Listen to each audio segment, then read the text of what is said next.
esto ya representa un asunto que rebasa Venezuela, que rebasa Cuba, que rebasa Nicaragua, que rebasa Ecuador. Este es un asunto que está avasallando todo el continente. Y es un gran negocio, si sacamos cuentas de cómo se manipula y cómo se maneja toda esta industria de la farándula mediática financiada por el capitalismo. Tenemos que ser bien cautos para saber que se están fugando y manejando millones y millones de dólares en este negocio, que lo que produce es devastación, alienación y desmovilización social, ¿no? En momentos coyunturales o de crisis, para utilizar el mismo término, en procura de una mejor información o de una información más completa, ¿qué papel podrían jugar incluso los individuos a través de otras formas alternativas de comunicación? Y le pregunto esto porque durante los días del golpe de Estado en Venezuela fue particularmente importante los mensajes de texto, los celulares, incluso la circulación de las personas a través de motos en la ciudad capital y en otros sectores de este país latinoamericano. En hechos como los que acabamos de ver, de vivir todos y todas, ¿qué podría significar una experiencia de ese tipo? Pues la gran escuela, digamos, la gran madre de toda esta experiencia de comunicación que hoy estamos viviendo en todo el continente es justamente Venezuela, con ese episodio de rescate de un presidente que fue traído de regreso a su mandato por un pueblo que dijo: queremos que se haga este proyecto, en virtud de un gran acontecimiento de comunicación social. ¿Cómo podemos explicar? Todavía no lo podemos hacer los que nos dedicamos a esto de investigar la comunicación, que de pronto 6 millones de personas tienen una convocatoria para reunirse en un espacio con una voluntad política y un destino político. ¿Qué ocurrió? Se tomaron medios de comunicación fundamental, como las calles, por ejemplo. Cuando se cerró el canal de televisión BTV, la gente entendió que la calle era su medio de comunicación. Todas estas personas entendieron que tenían un lugar en esa lucha, un papel que cumplir, hubo consenso para esa lucha y se creó una experiencia de comunicación social que sigue siendo un gran pendiente de estudio para todos nosotros, ¿no? Es decir, que uno de los retos es no solo ser espectador, sino realmente jugar un papel activo en el marco. Tomar la dirección de la comunicación social. No puedes dejársela a un intermediario, no puedes dejarla en manos de alguien que te interprete siempre, que te muestre con sus ojos la realidad que estás viviendo tú. Necesitamos tomar la dirección de eso y eso requiere grandes consensos por todos lados, ¿no? Señor Guanabal, muchas gracias a usted por estar con nosotros esta noche en vivo desde el sur. Mil gracias siempre a ustedes. Vamos a seguir consultando otras voces, pero vamos ahora a hacer referencia a otro de los hechos que se marcan en este tema que hoy analizamos en vivo desde el sur. Vamos a Colombia. Tal como lo referíamos, el diario El Tiempo de Bogotá reconoció el martes que el personaje que apareció fotografiado con Raúl Reyes en una de sus publicaciones no era el ministro ecuatoriano Gustavo Larrea, sino que se trataba en realidad del dirigente político argentino Patricio Echegaray. El diario colombiano pidió disculpas tanto al ministro Larrea como al gobierno de Ecuador, argumentando que esta información, no confirmada, principio básico del periodismo, le fue suministrada por inteligencia de la policía colombiana. Recordemos que apenas circuló la publicación, esta fue desmentida desde el mismo escenario de la Organización de Estados Americanos, donde se debatía la incursión ilegal del ejército colombiano a territorio ecuatoriano. El ministro Gustavo Larrea rechazó la falsedad, asegurando que con esto se pretendía internacionalizar la guerra. Desde luego, el objetivo del bombardeo en Ecuador y el objetivo de esta campaña mediática es generar un conflicto regional en América del Sur. Ese es el objetivo de esta campaña. Es parte de una estrategia premeditada, deliberada, de intentar expandir el conflicto. Nosotros estamos en contra de la internacionalización de la guerra. Estamos a favor de la internacionalización de la paz.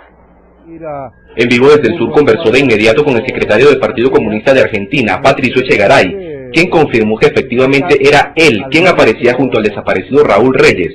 Consideró la versión del diario El Tiempo como una patraña.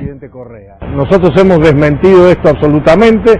Quien está en esa foto soy yo, y eso pertenece a una serie de fotos obtenidas hace 3 años y medio, en un reportaje junto a Raúl Reyes que yo hice en la selva colombiana para publicaciones de la Argentina. Esto ha sido ampliamente difundido en la Argentina en su oportunidad, pero casualmente en estos últimos días también.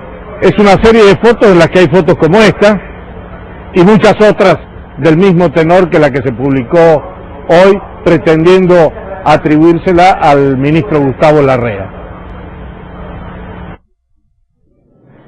Y para seguir interpretando la campaña mediática que agudizó la crisis diplomática entre Ecuador y Colombia durante esta semana, nos trasladamos a Quito, la capital ecuatoriana, para hablar con el señor Edgar Jaramillo. Él es miembro del Centro Internacional para el Desarrollo de la Comunicación en América Latina. Muy buenas noches, gracias por estos minutos. La primera pregunta, ¿bajo qué parámetros cree usted que se debe analizar lo que Ecuador ha denominado como una campaña mediática maliciosa?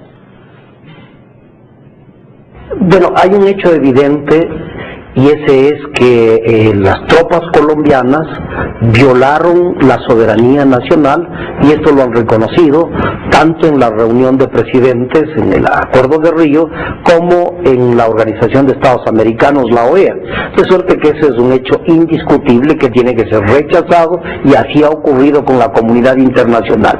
Infortunadamente, el gobierno de Colombia, apoyado por el gobierno norteamericano, para justificar su incursión en territorio y la violación a la soberanía del Ecuador, ha emprendido en una campaña mediática cuyo colofón es esta malhadada publicación del diario El Tiempo de Bogotá, con una foto en donde aparentemente estaría un alto funcionario del Ecuador con el señor Raúl Reyes. Como vemos, esto no es verdad. Ya el propio, la persona que está en la fotografía ha presentado su reclamo, se ha presentado públicamente para decir que es él quien está en la foto y no el ministro de Gobierno del Ecuador, el doctor Gustavo Larrea. Este hecho prueba la mala intención, la perversidad con que se ha emprendido en el manejo de la comunicación para desinformar. Creo que quienes están atrás de esta estrategia están convencidos que el primer muerto, o a quien hay que primero victimar en la guerra, es a la verdad. Y lamentablemente no han encontrado contraparte, porque el Ecuador es un país de vocación pacifista. ¿Este episodio se presenta como un hecho aislado o son intereses vinculados a los que se esconden tras esta campaña? Bueno, yo no creo que estas cosas hayan sido espontáneamente producidas, sino que son el resultado de una estrategia de comunicación que está buscando crear episodios para distraer la atención y evitar que se analice el problema de fondo.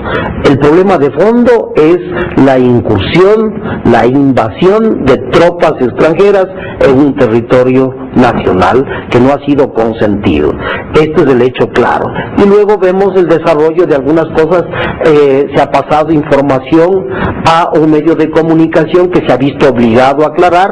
Hay una carta publicada en el caso del diario El País de España, en la cual el secretario general de la Organización de Estados Americanos, a nombre de la comisión que presidió y que visitó el lugar de los hechos, dice que ellos jamás han expresado lo que se afirma en el diario. Es decir, vemos que esta es una estrategia. Ahora, esta incursión y todas las manifestaciones de comunicación que estamos observando responden a un plan medido, premeditado, calculado y preparado con la suficiente anticipación. No es obra de la casualidad, de suerte que no debe sorprendernos en la aparición de documentos y que se nos ha amenazado el director de la Policía de Colombia, a la que irá sacando documentos a la medida. Si usted recuerda la declaración del día 2 de marzo, cuando él se presenta a la televisión, dice: hemos recuperado 3 computadoras y lo primero que hemos rescatado es este documento,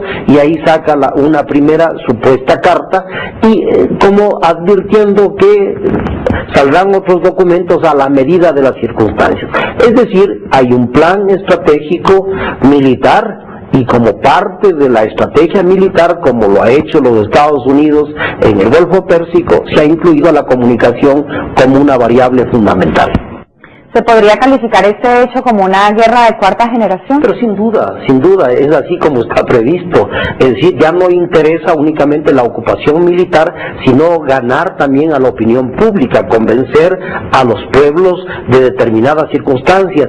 Pero yo creo que han recibido una clarísima lección cuando los resultados, tanto en la reunión de República Dominicana, lo que se ha logrado es la unanimidad del continente para el respeto, para exigir el respeto a los principios del derecho internacional, para una vez más expresar la vocación por la vida, por la paz, por la solidaridad y por la integración de América Latina. Señor Jaramillo, muchas gracias. Buenas noches. Gracias a ustedes. Conversábamos con el señor Edgar Jaramillo, representante de la CIESPAD, una de las más prestigiosas instituciones de comunicación en América Latina. Pero seguimos allí en el Ecuador. Los familiares de los universitarios mexicanos que estuvieron realizando actividades académicas en el campamento provisional de las FARC, que fue bombardeado, le dan santa sepultura al cuerpo.